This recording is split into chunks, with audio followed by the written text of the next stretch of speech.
మెదక్ జిల్లా వెల్దుర్తి మండలం మంగల్పర్తి గ్రామంలో బీజేపీ నాయకులు ఇంటింటి ప్రచారం నిర్వహించారు. మెదక్ బీజేపీ ఎంపీ అభ్యర్థి రఘునందన్ రావు గెలుపు కోసం మండల పార్టీ అధ్యక్షులు చంది నర్సింహులు, మండల ఇన్ఛార్జ్ జిల్లా ప్రధాన కార్యదర్శి బుచ్చయ్య యాదవ్ ఆధ్వర్యంలో కార్యకర్తలు ఎన్నికల ప్రచారం నిర్వహించారు. ఉపాధి హామీ పనులు నిర్వహిస్తున్న కూలీల వద్దకు వెళ్లి కేంద్ర ప్రభుత్వం చేపట్టిన అభివృద్ధి సంక్షేమ పథకాలను ప్రజలకు వివరించారు. రఘునందన్ రావును అత్యధిక మెజార్టీతో గెలిపించాలని సందర్భంగా వారు విజ్ఞప్తి చేశారు. ఈ కార్యక్రమంలో మండల అధ్యక్షుడు నర్సింహులు, ఇన్ఛార్జ్ బుచ్చేష్ యాదవ్, మండల ప్రధాన కార్యదర్శి ఎల్ఎం యాదవ్, ఎంపీటీసీ అడవయ్య, ప్రవీణ్, భూపతి, మహేందర్, ప్రవీణ్, నరేందర్ తదితరులు పాల్గొన్నారు.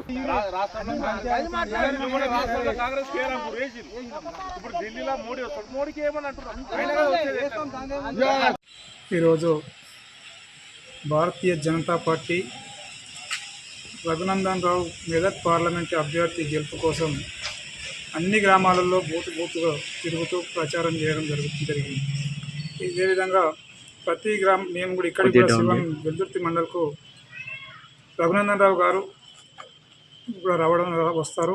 రేపా ఎల్లుండో మేము టైం తీసుకున్నాం, ఇక్కడికి వస్తుంది కాబట్టి మేము 2-3 రోజులలో ఇక్కడ కూడా ప్రోగ్రాం ఉంటుంది. రఘునందన్ రావు గారిది కూడా అన్ని గ్రామాల ప్రజానీకానికి మేము అప్పీల్ చేయడం ఏంటంటే, నరేంద్ర మోడీ గారు చేస్తున్నటువంటి పనులు, నరేంద్ర మోడీ గారు చేస్తున్నటువంటి అభివృద్ధి, ఈరోజు మెదక్ పార్లమెంట్ నుంచి పోయేటటువంటి అభ్యర్థి రఘునందన్ రావు గారు కూడా ఆషామాష వ్యక్తి కాదు.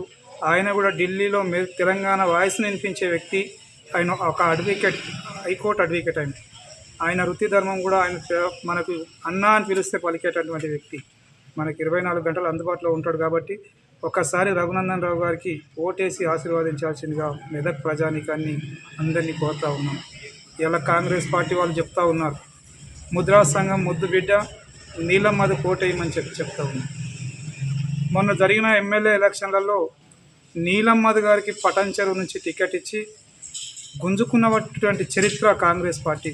ముద్రాజులను అవమానించడం ఆ రోజే జరిగింది.